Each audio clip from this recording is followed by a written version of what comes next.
units in any Onshape document. To change unit, you need to go to the document menu here, go to workspace unit. As you can see, this is right now using the imperial units of inch, degree and pound.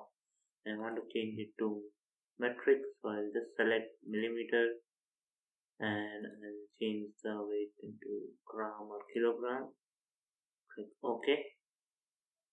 So in this way, we can change the unit for the specific document. But if you want the default settings to be changed, you can go to your account here and then go to the preferences.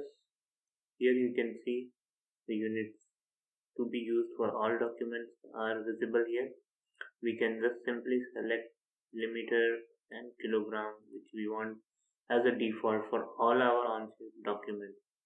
So just click on save changes and this will make it a default unit updated, as you can see here in the top. So this is how we can create or change units for all our documents in Onshape. Thank you for joining in and please stay tuned to CAD Analyst for more such videos, tips and tricks.